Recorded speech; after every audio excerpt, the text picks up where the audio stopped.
নানা আয়োজনে খাগড়াছড়ির বিভিন্ন বিহারে উদযাপিত হচ্ছে প্রবারণা পূর্ণিমা।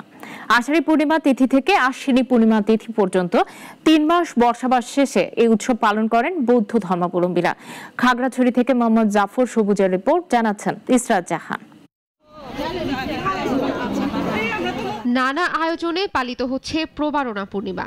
এদিনে তাবিত অংশ স্বর্গ থেকে মর্তে আসেন গৌতম বুদ্ধ, সম্পন্ন করেন 3 মাসের বর্ষাবাস।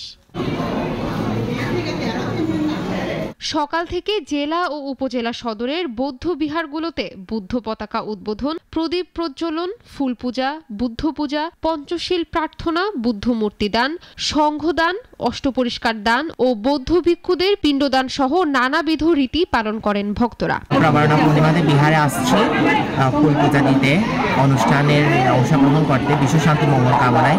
মোমবাতি জ্বালবো, তারপর হচ্ছে কি প্রণাম করবো, প্রার্থনা করবো যেন আমি আগামী ভবিষ্যতে সুখে শান্তিতে থাকতে পারি।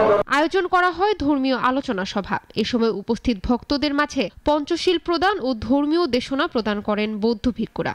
ফুল দান করছি, পানি দান করছি এবং ছুঁই দান করছি।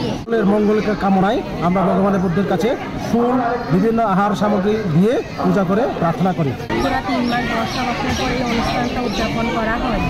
সত্য সুখিত হোক, জগতের সকল প্রাণী সুখী হোক। প্রবারণা পূর্ণিমায় সকলে মিলে শান্তিতে থাকার প্রার্থনা করছেন ভক্তরা। প্রবারণা পূর্ণিমা হচ্ছে নিজেকে আত্মশুদ্ধ করা, মৈত্রী ধারা, সবাইকে ভালোবাসা দেওয়া। এই দেশের এবং সকল বিশ্বের সকল মানব কল্যাণের জন্য আমরা এই অনুষ্ঠানের মাধ্যমে আমরা বন্দনা করব, প্রার্থনা করব যাতে সারা বিশ্বের মানুষ সুখী শান্তিতে থাকে। এদিকে ইয়ংডো বৌদ্ধ বিহারে এবছর চেঙ্গি নদীতে ভাসানো হবে না রিছিমি বা জলপ্রদীপ। এই অর্থ বিতরণ করা হয়েছে গুইমারায় সাম্প্রতিক সহিংসতায় ক্ষতিগ্রস্তদের মাঝে। আমাদের পাহাড়ে ওই সাম্প্রতিক ঘটনা, সাম্প্রতিক হামলায় কারণে আমাদের এই অনুষ্ঠানটি হতে পারছে না।